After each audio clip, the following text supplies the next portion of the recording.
E hoje eu inicio o programa com o Dr. Marco Aurélio, otorrinolaringologista, que está aqui ao meu lado. Boa tarde, Dr. Marco Aurélio. Boa tarde, Maite. Como vai? Seja muito bem-vindo, a primeira vez aqui no programa por você. Obrigado pelo convite e espero conseguir tirar algumas dúvidas aí. E vai voltar outras vezes. Otorrinolaringologista é o que a gente falava brincando na escola para ver quem conseguia falar rapidinho, né?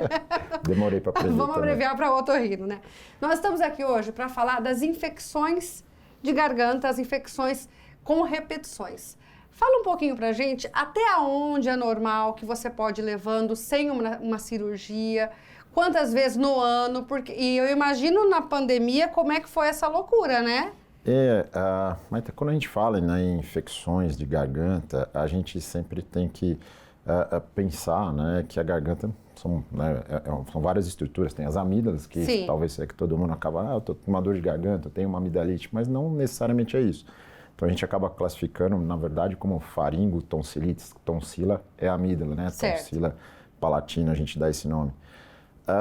Então, assim, nem toda dor de garganta quer dizer que é uma amidalite. Acho que esse que é o primeiro ponto que todo mundo tem explicar, que ter, né, na cabeça. Na verdade, 70% ou 75%. Na verdade, dói essa região da garganta, digamos Isso, assim, né? Em torno de 75% dos casos de dor de garganta são virais. Então, são as infecções virais dos vírus comuns que a gente tem, rinovírus, adenovírus, o Covid agora, né? Até a última variante, a Omicron, ela teve uma predileção por via aérea superior, então foi muito comum, muito mais as queixas de dor de garganta, né? Então esse é o primeiro ponto, né? Você tem que lembrar que a maior parte das vezes é viral. E o tratamento das infecções virais, certo, que hoje estão muito conhecidas aí em função do próprio Covid. Do próprio Covid, né? As infecções bacterianas são num número menor, normalmente ali entre 20% e 30% dessas dores de garganta, mas existem, são as amidalites em geral, as amidalites bacterianas, que dão sintomas muito mais exuberantes em geral.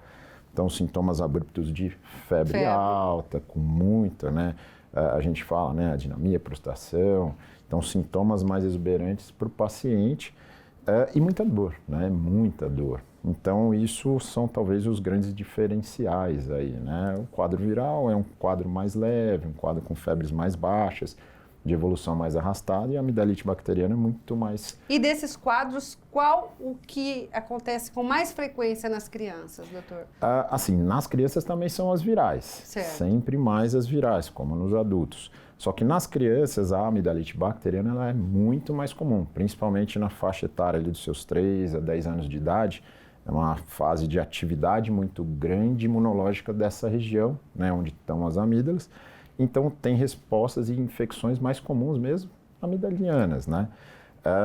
Então, nas crianças, realmente, muito mais comum da gente ver. Por que algumas crianças têm com muito mais repetições e outras não? Existe uma causa para isso? Causa específica não tem. Existe uma, vamos dizer assim, uma predisposição de cada pessoa. E, vamos dizer assim, essas crianças que começam a ter, que são já mais predispostas a ter, elas começam a mudar um pouco, vamos dizer assim, o tecido linfóide da própria amígdala, que é um tecido linfóide.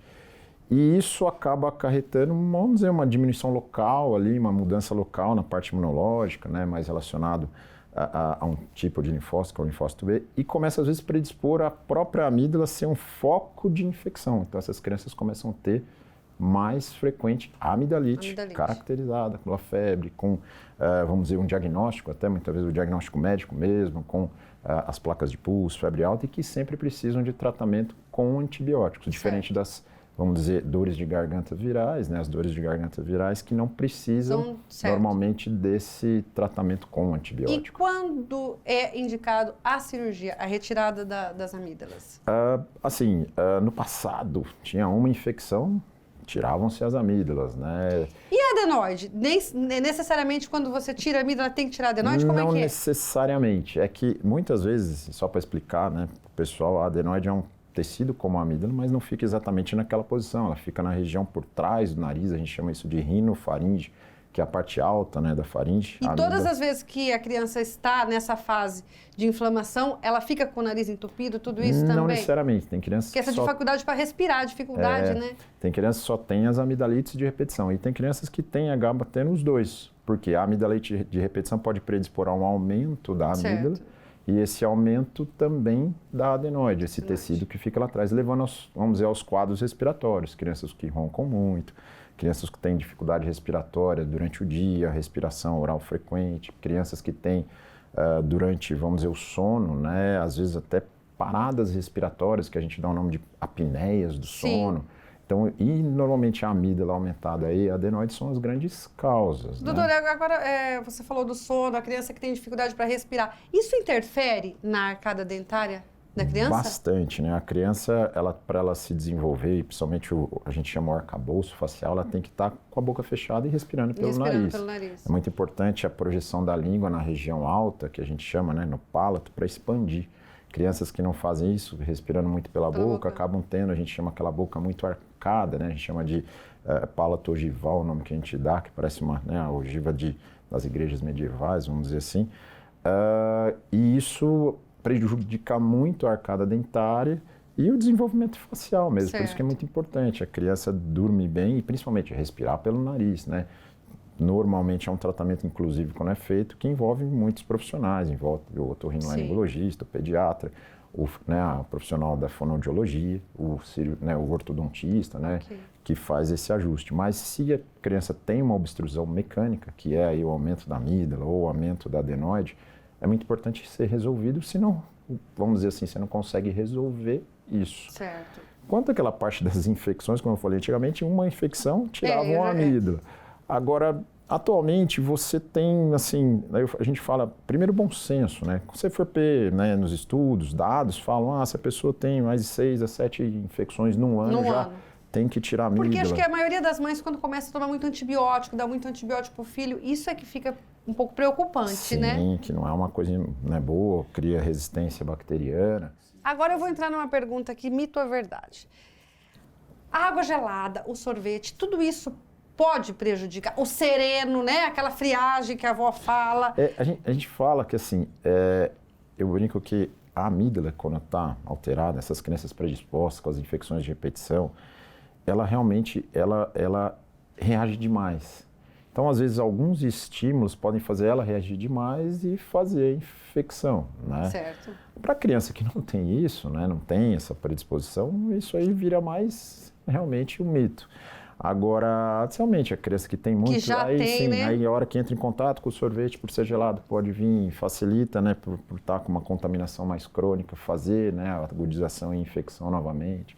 Então, assim, nesses casos é um pouco que a gente acaba pedindo para Como você disse, o bom senso, né? O bom senso. Se a criança já tem essa predisposição, né? Nada como se está nesse quadro, um chazinho quente, um leite quentinho, né? Sempre é muito bom, né? Sempre é muito bom, né?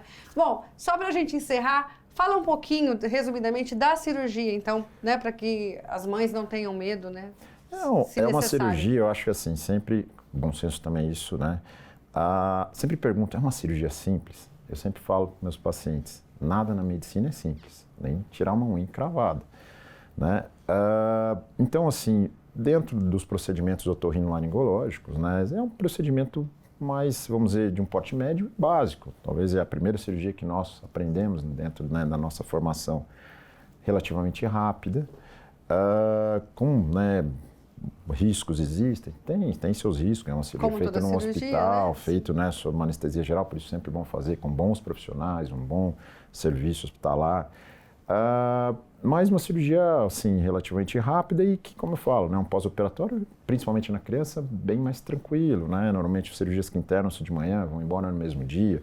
Ali, na primeira semana, um pouquinho mais difícil, mas a criança, ela responde muito bem. O adulto, quando tem que fazer cirurgia, essa é bem mais difícil um pouquinho. Mas, então, sim, uma cirurgia feita toda por dentro, sem cortes externos, né? Existem técnicas aí, já muito conhecidas, né, para fazer a hemostasia, né, e não ter riscos de sangramento. Então, hoje uma cirurgia, vamos dizer assim, muito estabelecida e relativamente segura. Ok. Bom, mais uma vez, obrigada pela sua participação. Hoje é a primeira e eu conto com você mais vezes aqui, ok? Muito obrigado, viu? Boa semana.